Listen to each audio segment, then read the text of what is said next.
Hello and welcome to my new studio, and more importantly, the new location where we'll be filming our Spiritual Superpowers episodes.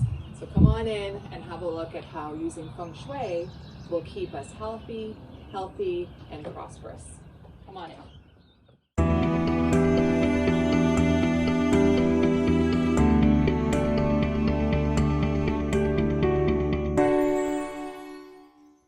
Hi everyone, welcome to another episode of Spiritual Superpowers.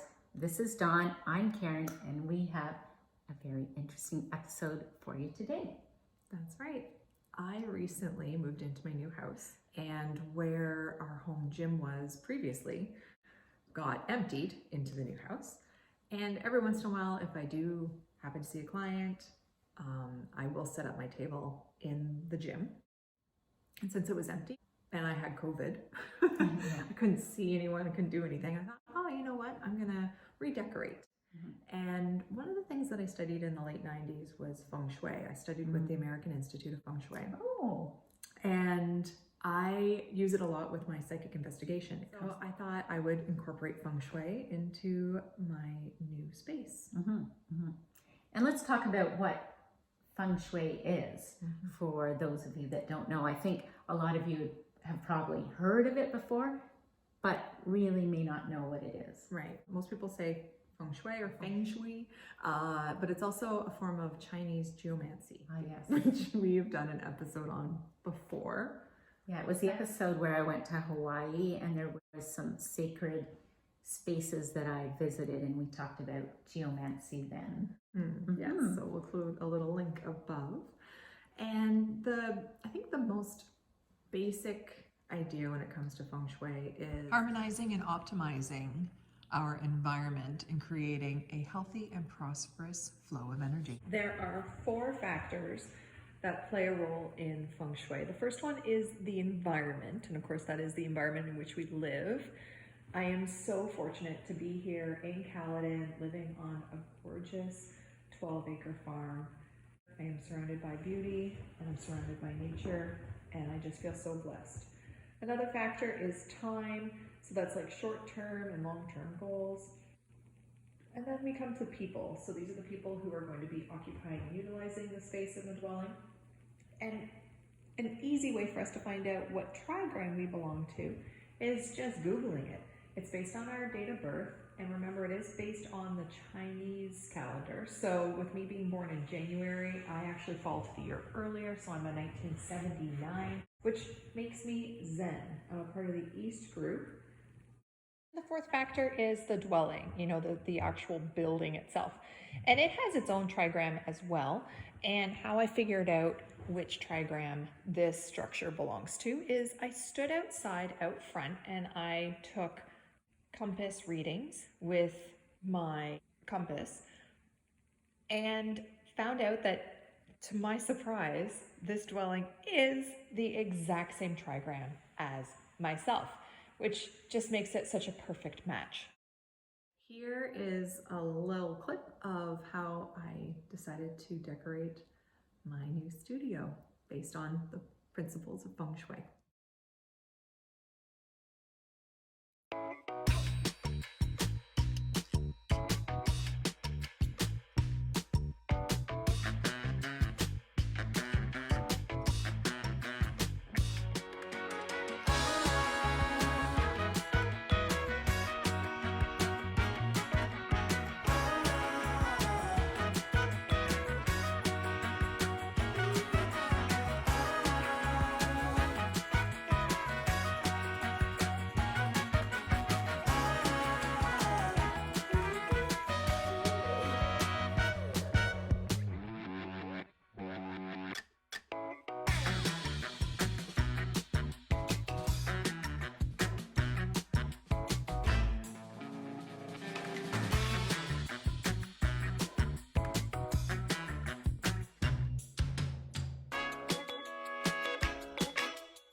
there are 4 directions that are considered good, and we want to make sure that the energy is flowing properly through those spaces and that the directions match the proper elements to help make sure that we keep it harmonious.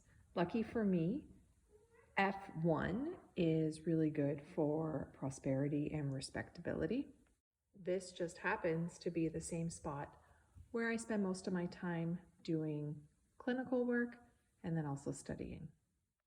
Now, I am super, super lucky that this dwelling and myself both belong to the program. So that pretty much means that we are both the exact same. We like the same areas. We benefit from the same elements in the same places. One thing though, just because you match your building doesn't necessarily mean that the way it's set up is in harmony with both you and the building. But here is an example of how much I lucked out, because in this corner of the unit, it helps be more prosperous. I have metal element. So metal is like the electronic and actual metal. So behind this door is the mechanical room with the furnace. And then this is where I have my TV, where I sit sometimes in lecture because I'm in school full time. So by being in this space, and especially with the electronics on, it actually helps to boost that metallic element. Just like there are 4 good directions, there's also 4 bad directions. And these can lead to lots of hazardous problems like accidents, injury, failed relationships, and misfortune. So to balance these spots out, we use the 5 elements to either weaken or control the other element to harmonize the space. Now in this corner is where we will probably do most of our filming. I love this painting done by a local artist. Shout out to Lucille Weber. Problem with this corner is that it's in the H's, so the more hazardous corners for me personally. So I'm actually going to bring in wind chimes that Caron had given me when my cat passed away. Now I am going to hang them on the outside corner, but here's an example of how using the element metal as well as this lamp can help neutralize a hazardous area. So one thing when you first walk in the studio here is there's a mirror. And when I studied Feng Shui, they were just about the elements, natural elements, real live wood, rocks, metal. Mirrors were never a part of it. And I never really understood why, because you hear about mirrors all the time in Feng Shui. But it turns out that when it originally started, mirrors were shiny metal pieces, so you could actually see your reflection in them. And that's why you would see mirrors used in Feng Shui, but it was when they were more copper or actual made with metal to make a reflective surface. So there you go. And if you think that mirrors reflect positive energy or anything like that, in my training, it doesn't seem like it. But if they make you feel good, use them. Okay, so there's a little sneak peek of my new space and a place where we will probably film sometime. So you'll probably recognize the background in a few upcoming episodes. Yeah, and so just to add, I think we also want to remind you guys, think about the feng shui of your space, but also remember the vibrational or the psychometry of the objects in the space, not just the placement, but you know, the psychometry aspect of it. And we'll put a link to an episode that we did on psychometry. Yeah, with OB. With OB. Yeah. So it's all about the vibe. It's about the way you feel. Yeah. And Feng Shui can just kind of give you a lift, spruce it up, increase that energy flow with or without objects. And when we do bring in objects, we want to make sure that they are also a good vibe and feel like they're a good match for us. us. So yeah, it's all about the way we feel, and trust the way you feel. Yeah. Okay. So thank you so much for tuning in to another episode of Spiritual Superpowers. If you like this video, make sure you hit the like button, subscribe if you haven't already done so, and don't forget to hit that notification bell so you don't miss another episode. That's right. Okay. So thank you again. Enjoy the rest of your day, and we'll see you again next week.